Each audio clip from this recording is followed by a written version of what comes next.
problem. And I'm really happy to have here with us today to discuss. And I want to invite, right, the Minister Salima Ba from Sierra Leone to be with us. Thank you. Thank you for taking the time. I like to say that, you know, there are a lot of different ways of donating something. And today, probably the most scarce asset that we have is time. So when we donate time, it's because this is something really important. So thank you for being here. I also want to invite Minister Hussein to come back to the stage. So thank you. So in addition to the fantastic announcements, we're going to want to hear more from you.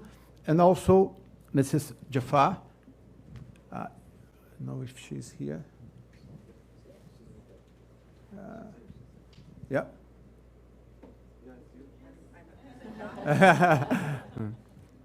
Thank you, Sonia. Thank you, Mrs. So I know that we are running out of the time, so I'm trying to be super straightforward here. But let me start with Minister Ba. So I would love to hear from you, from your experience in Sierra Leone. How do you think that, you know, governments should tackle the challenge that we just heard from the professor?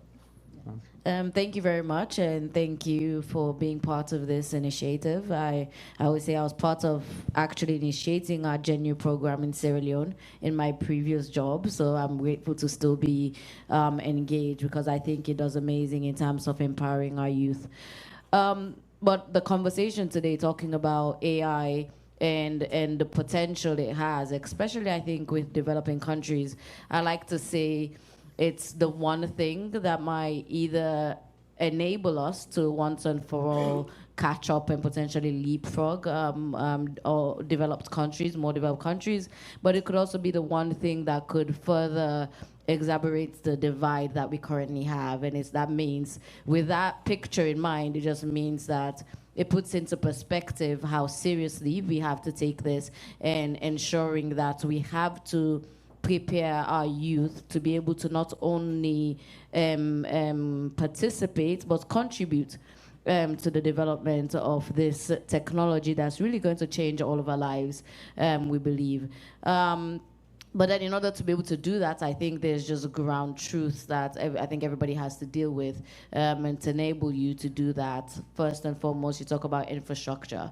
You cannot have a conversation about the potential of AI and participating in that if you haven't solved the problem of infrastructure within your country. That is connectivity, ensuring that young people have access to connectivity regardless of where they sit. You know, I think when we talk about development, within the cities you would have better connectivity, but within the rural areas, how we ensure that young people sitting within those places have equal access to connectivity. That is why we're working with UNICEF as part of the Giga project to ensure that every school in Sierra Leone is connected to the internet. That is important for us. But beyond connectivity, to make it meaningful, you need devices. I think this is where we have to work together with partners to ensure that we can have sustainable, because I think that's another word. It's one thing to just get devices, but it has to be sustainable devices, and ensuring that young people can be able to access and utilize these. We used to tell a story before, not too long ago in Sierra Leone.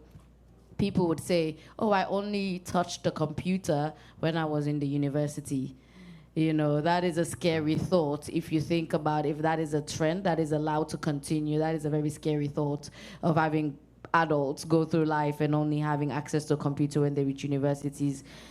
If we take it as a basic human right that everybody should, because we understand the divide that would exist if people don't have access to this, I think puts us in a better place to do that.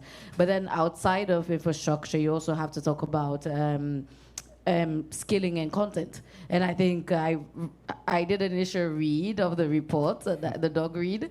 I'll definitely do another one. But I think when we talk about that, we talk about how we ensure that young people have free and equal access to the content and skilling that's available.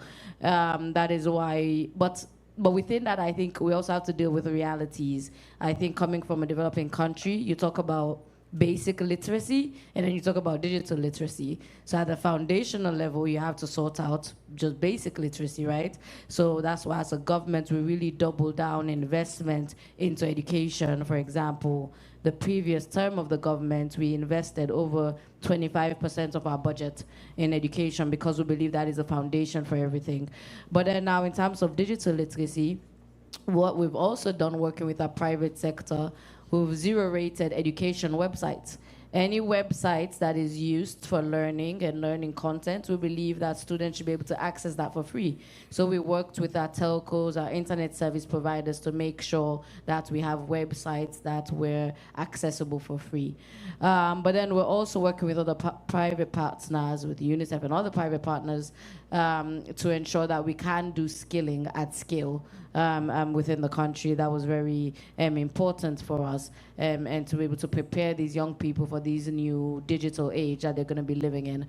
But then just finally to round up on it as well, I think one of the things that is important for us is addressing the gender gap.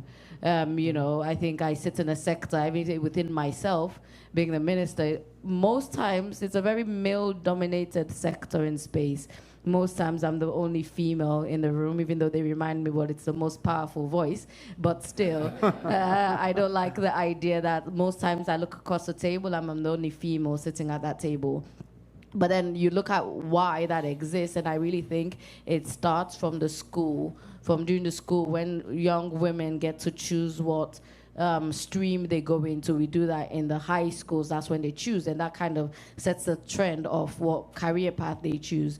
So I actually initiated a program called Girls in STEM, where I go to schools and I put on a panel of women in these positions, because I do believe seeing is believing. I think I didn't have the benefit of having access to that, to know that there's so many career paths within this place and seeing women doing it. So I put on a panel, we go to different schools, rural areas, just showing young girls, talking about our career paths within this pathway, and having them being able to inspire them to do that. But then we also prioritize girls boot camps and programs, and actually within Sierra Leone, the government, Girls in STEM, they've made it completely free right through university level. I think one of the few countries within the region that does that.